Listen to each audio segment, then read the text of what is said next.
Hello guys, this is a Hollyoaks commentary explaining how Clare Devine survived.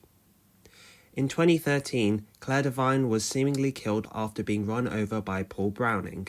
However, a week ago, she was revealed to be alive after 12 years. Many viewers still don't understand how she survived this incident, believing that the producers brushed over certain details, like the fact that her eyes were fixed, and that she was taken away in a body bag, so she can't possibly still be alive.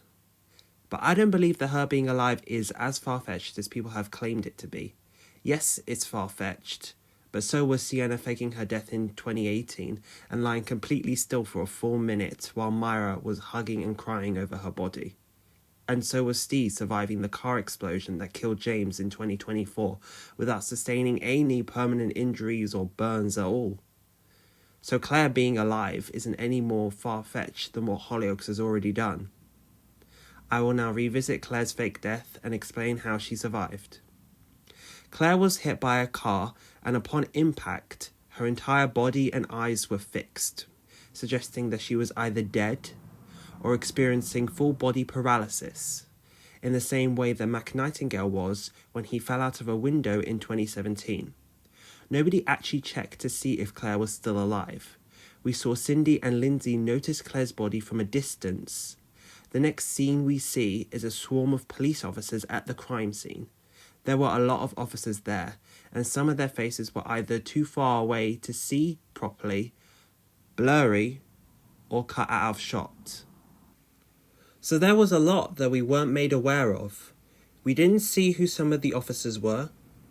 We didn't see anyone check Clare's body to see if she was still alive. And we didn't see who was the first police officer on the scene. So it can be believed that DS Banks was the first police officer on the scene and that Clare was still alive when he found her.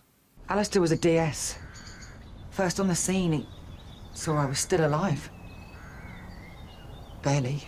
It was already established that Banks was an officer back then because he first appeared as a DS in August 2013, which would have been 2 months before this incident happened, which is also by coincidence the same month that Fraser Black made his first appearance in the show.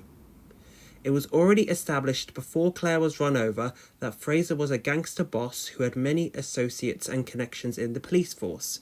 Within the hour, you can walk out of this place, your reputation's still intact. Quite the magician, aren't we? Making petrol cans appear, gaining access to suspects, and now lifting charges before they've even been brought. Well, I've got some very good friends in some very high places. So it makes sense that Fraser was forcing Banks to work for him as a bank copper, and that Banks faked Clare's death because he needed leverage over him if he was ever going to get himself out from under Fraser's thumb. Dad had him on the payroll. Even though he didn't want to be. And I suppose he just saw his chance. Why'd he get one over on Dad? By faking your death? He's even sicker than you are. I don't think he knew what he was doing at that point. Grace, Alistair wasn't always bent. And you know as well as I do that Dad had a way of turning good people into puppets. Don't you dare blame Dad.